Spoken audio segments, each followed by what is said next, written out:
Bonjour à tous, bienvenue sur le plateau d'À votre avis maître.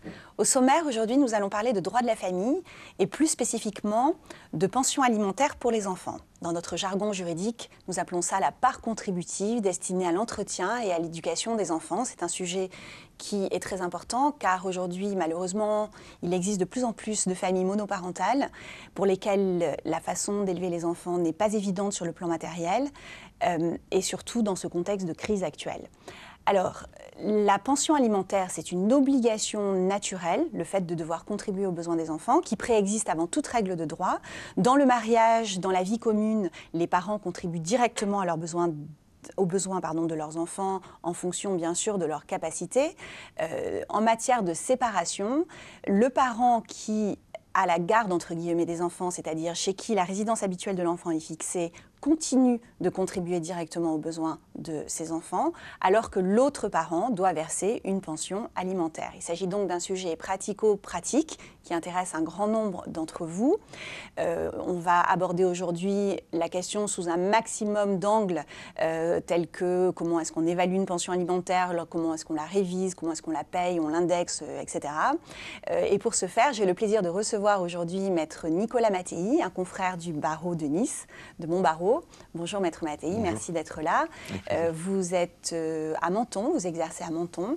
Toute première question, cette pension alimentaire, lorsque l'on se sépare, on la doit à partir de quand? Est-ce qu'il faut attendre une décision de justice ou est-ce qu'on doit verser tout de suite des subsides pour les enfants?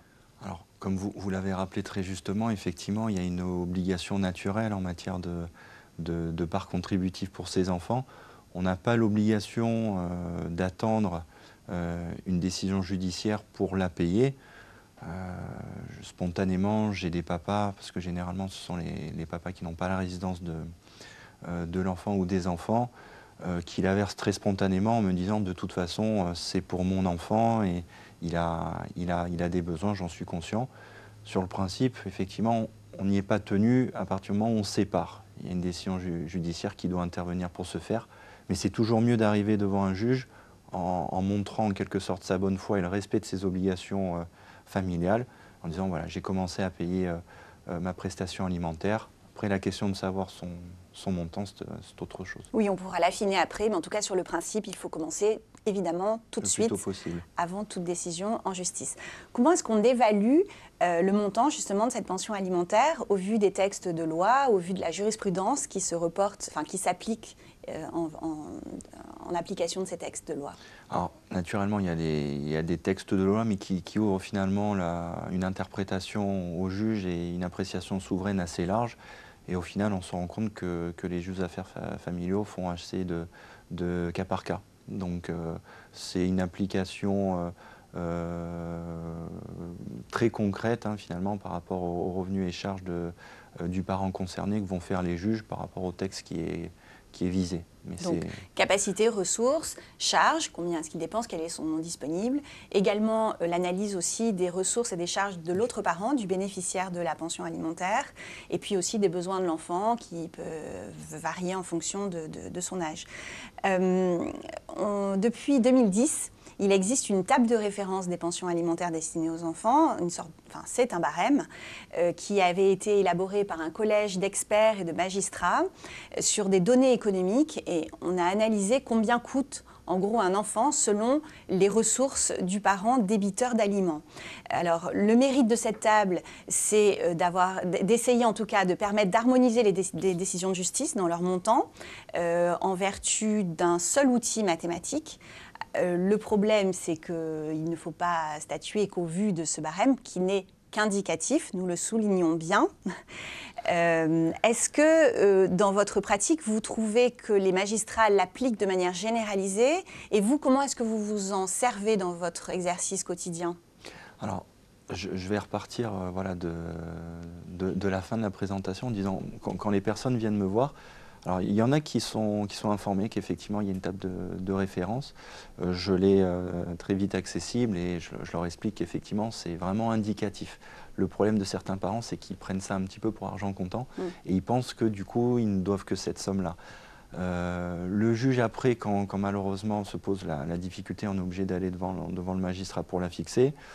Même si j'en fais référence, à la limite, personnellement, je vais en faire référence quand en face j'ai une maman qui va demander peut-être un petit peu trop de parts contributives par rapport aux ressources et aux charges du papa, et adapter en disant quand même si c'est purement indicatif, j'essaye de centrer le débat et vraiment de dire qu'il y a quand même un minimum sur lequel le juge doit se baser pour prendre sa décision. Après, encore une fois, c'est du cas par cas. Donc pour vous, c'est un barème indicatif minimum? C'est un minimum. Alors, ça dépend dans quelle position je me place, mais c'est sûr que quand j'ai cette position-là de devoir, en représentant le parent débiteur finalement de cette prestation alimentaire, je lui dis objectivement, vous devez cette somme-là par rapport à un minimum qui a été fixé, on va dire, de façon objective. Et c'est aussi l'objet de cette table, c'est d'indiquer grossièrement, en tout cas, ce que peut avoir à payer le parent concerné. Mais je l'utilise vraiment, on va dire, peut-être au premier rendez-vous, et après au fil des pièces qu'on va me donner, comptable, revenus, charges, parfois aussi la personne avec qui le parent a refait sa vie, parce que si elle vit avec un compagnon, une compagne, c'est des charges et des ressources à prendre, notamment des ressources à prendre en charge en plus. Donc finalement, la table, elle est vite galvaudée, ou en tout cas, elle perd très vite de son. Elle a un certain nombre de limites importantes. Là, vous avez pointé Complètement. une objection très importante, effectivement, c'est les ressources du foyer, et pas seulement du débiteur d'aliments, mais s'il est de nouveau marié ou s'il vit en concubinage, les ressources de son conjoint sont à prendre en compte, ce que les clients ont du mal à admettre souvent. Mais il y a d'autres limites à ce barème, notamment, par exemple, l'âge des enfants n'est pas pris en compte, alors qu'un bébé coûte plus cher qu'un enfant de 5 ans, par exemple, qui coûte beaucoup moins cher qu'un adolescent. Ou même pire encore qu'un jeune majeur. Donc il y a des tas de problèmes comme ça qui ne sont pas pris en compte par cette table, et c'est la raison pour laquelle il faut l'utiliser uniquement comme un outil indicatif. Où est-ce que les personnes peuvent la consulter, cette table de référence, et comment est-ce qu'elle fonctionne? Comment est-ce qu'on peut leur expliquer la manière de l'utiliser?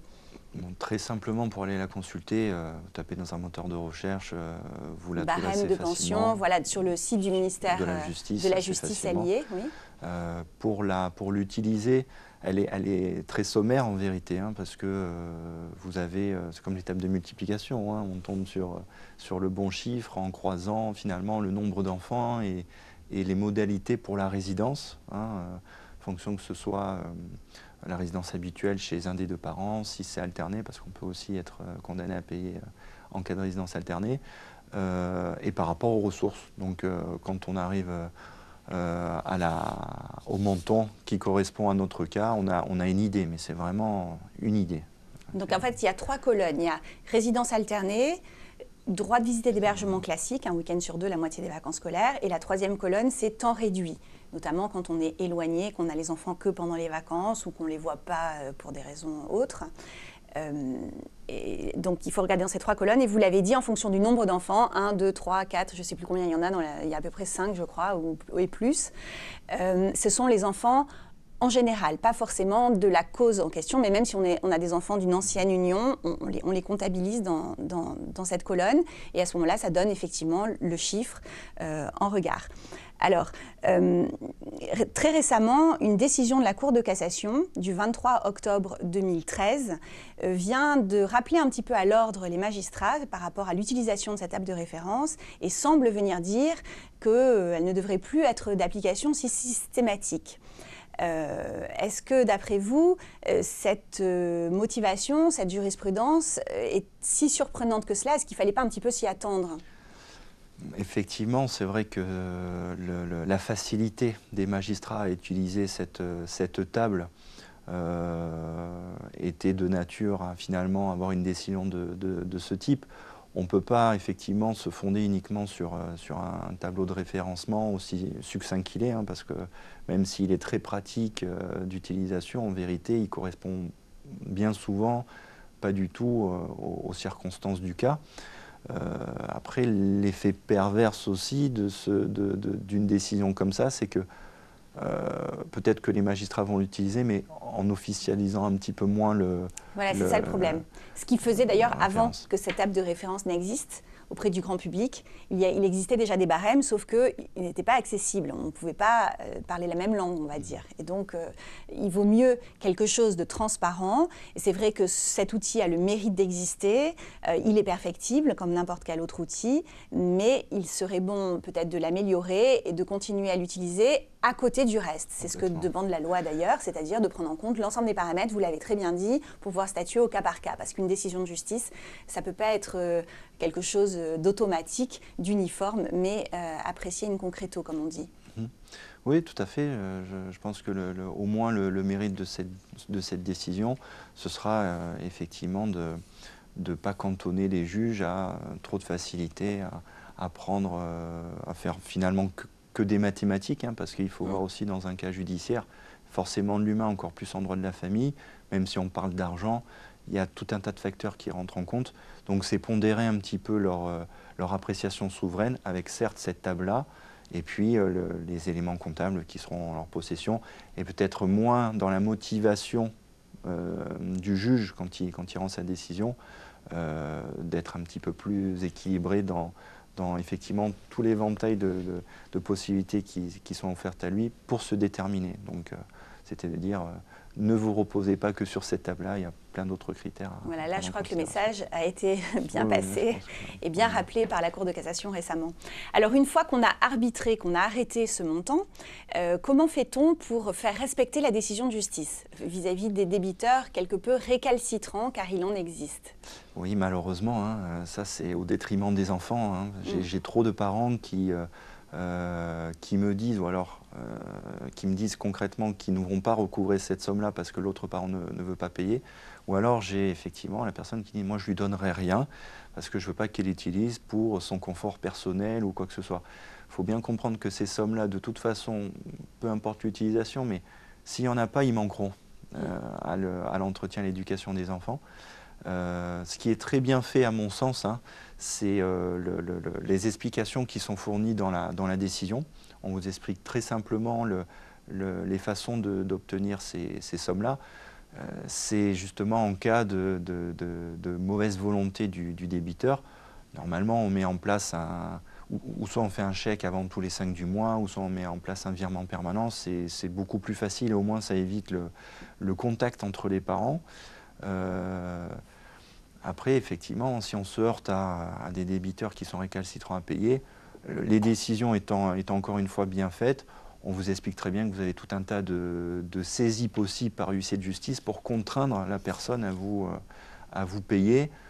Dans le pire des cas, si effectivement, même malgré les saisies, des choses comme ça, on a des règlements partiels ou 20 complets, il y a toujours la possibilité de déposer une plainte au bout de 2 mois de non-paiement de ces prestations alimentaires.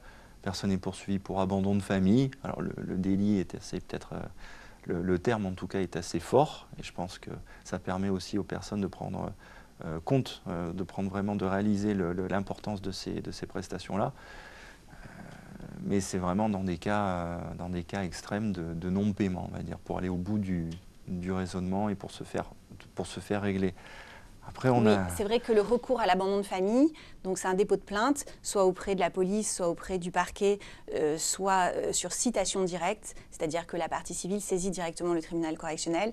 On conseille d'y recourir que vraiment en dernier lieu, quand tous les autres solutions ont été épuisées, pour ne pas mettre de l'huile sur le feu au sein de la famille en question. Voilà. Alors vous avez parlé des saisies, effectivement, courantes. Il y a une saisie particulière, c'est le paiement direct, où il n'y a pas besoin d'avancer les frais de l'huissier, puisque celui-ci se paye directement sur l'argent qu'il récupère chaque mois. Cela n'est possible que lorsqu'on connaît l'employeur du débiteur d'aliments, ou bien lorsque celui-ci perçoit des allocations ou des indemnités chômage, par exemple, car une certaine quotité peut être saisie également.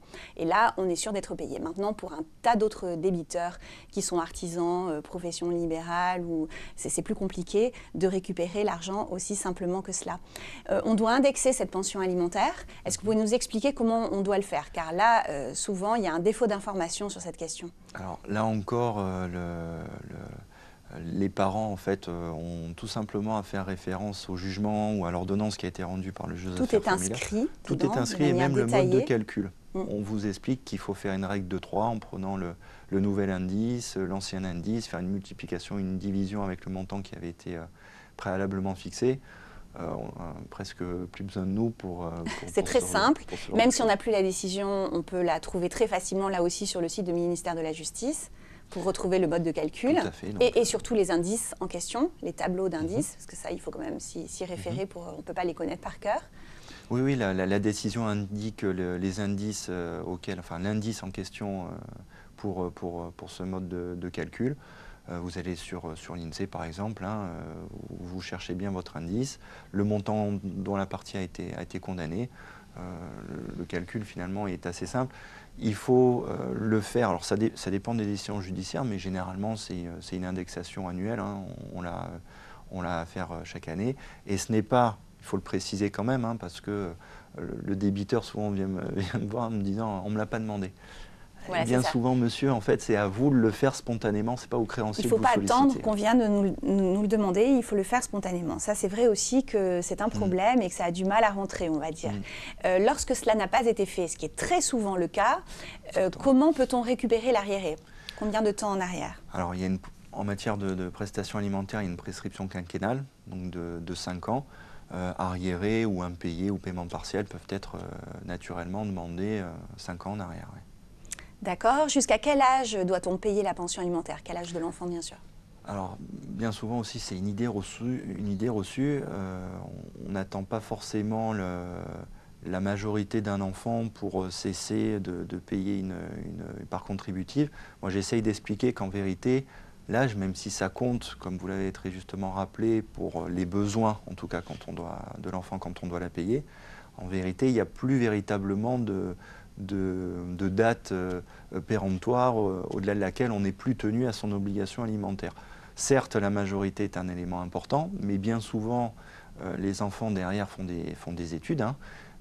Ils ne sont pas autonomes financièrement et j'essaye plus de véhiculer ce message-là en disant est-ce que votre enfant, est-ce que vos enfants sont autonomes financièrement? Est-ce qu'ils ont encore besoin d'une aide alimentaire, d'une prestation alimentaire que vous verseriez à l'autre parent ou pas?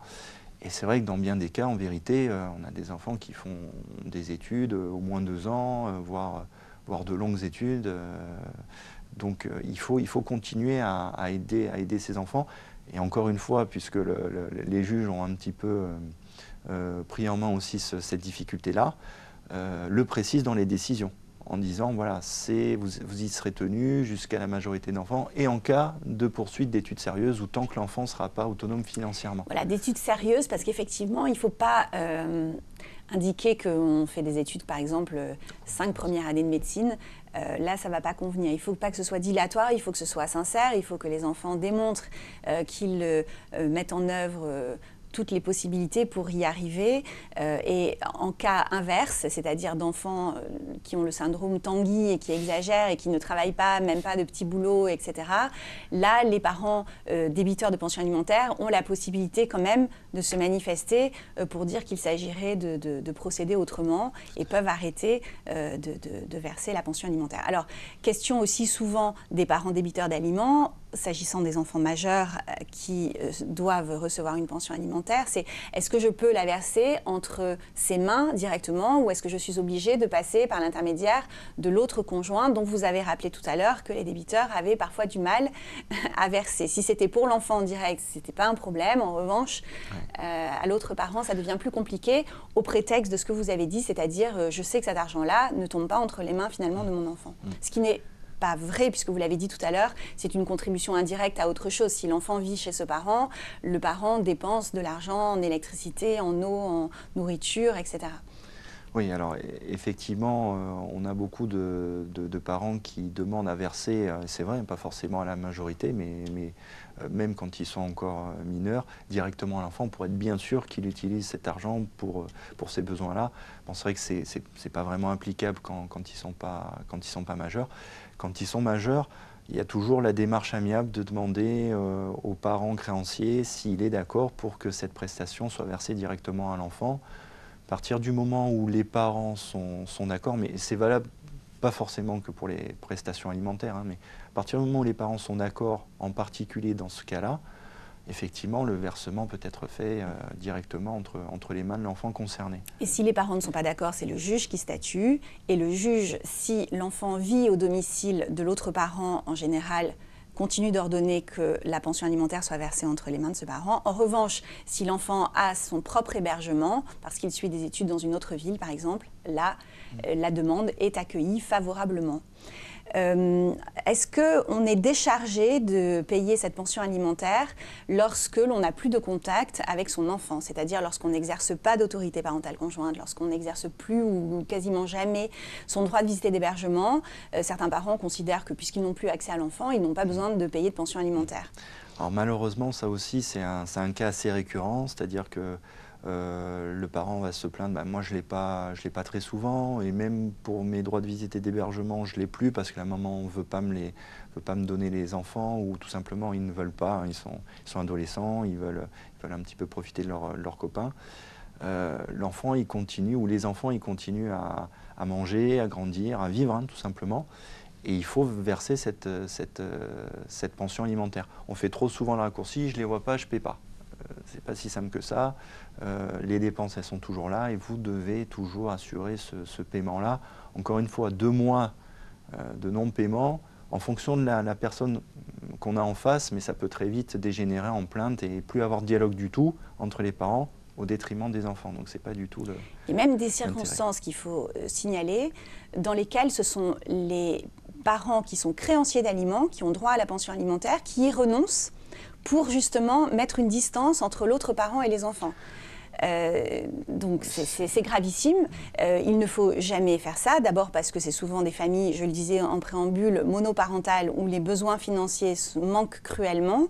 Et c'est le même problème que celui que vous citiez dans l'inverse, l'exemple inverse. C'est-à-dire que c'est complètement indépendant. Le fait de ne pas voir les enfants n'a rien à voir avec le fait de cesser de contribuer à leurs besoins financiers et matériels. Pour réviser, en revanche, le montant de la pension alimentaire, à la hausse ou à la baisse, selon le côté où on se place. Quelles sont les conditions, quels sont les critères? Alors, il y a un critère certain, c'est une évolution dans la situation d'un des 2 parents au moins. Alors, généralement, c'est celui qui en fait la demande. Si on demande une augmentation, ben, c'est que ses propres ressources ont diminué, ses propres revenus ont diminué. Vous étiez en CDI au moment de la fixation de cette pension-là, vous avez un emploi plus précaire, vous êtes licencié, vous avez besoin d'une augmentation de la part contributive notamment, où les besoins des enfants ont augmenté, hein, ça fait partie de l'élément nouveau, du critère d'élément nouveau, vous pouvez solliciter une augmentation. À l'inverse, effectivement, vous êtes débiteur, vous avez un accident de vie, un parcours professionnel un peu chaotique, des choses comme ça, plus les moyens de payer autant d'argent, sachant que parfois, si c'est la suite d'un divorce, les gens se mettent d'accord sur un montant, mais concrètement, derrière, on ne va pas forcément pouvoir l'assumer. Hein, et ce ne sera pas le juge qui l'aura fixé, puisque ce sera les parents d'un commun accord qui l'auront fait, donc il faut faire attention aussi à ça. À partir du moment où il y a un élément nouveau, voilà, c'est vraiment le critère important, et je crois que la jurisprudence... À la hausse ou à la baisse, du côté des débiteurs ou des créanciers d'aliments, mais aussi du côté des besoins des enfants. Aussi, un enfant qui entre dans une grande école, qui coûte tout d'un coup beaucoup d'argent, ouvre droit à l'augmentation de la part contributive. En cas de résidence alternée, est-ce que, selon une idée reçue, là aussi, les parents pensent qu'ils vont être déchargés de cette obligation? Enfin, le parent, oui, les 2 parents, puisqu'ils ont la résidence alternée, et qu'effectivement, l'enfant passe autant de temps au domicile de l'un ou de l'autre. Là encore, ce n'est pas tout à fait exact. Est-ce que vous pouvez expliquer? Non, effectivement, en cas de résidence alternée, on peut. Hein, c'est pas généralement, effectivement, comme les parents ont à demeure le ou les enfants avec eux 1 semaine sur 2, c'est vrai que ce serait équitable en tout cas, c'est peut-être pas inopportun effectivement de chacun avoir ses frais propres pour un enfant. À partir du moment où effectivement il y a des conditions de vie tout à fait différentes ou des revenus et charges tout à fait différentes, on peut par principe être entre guillemets condamné à payer à l'autre parent une indemnité qui va compenser un petit peu ce train de vie différent. Voilà, c'est-à-dire que si les parents ont les mêmes ressources, là oui, personne ne verse à l'autre de pension alimentaire dans la mesure où chacun des parents contribue pour moitié aux besoins des enfants et doivent se partager bien sûr les frais de vêtements. Donc ça suscite un minimum d'entente, mais de toute façon la résidence alternée suscite un minimum d'entente.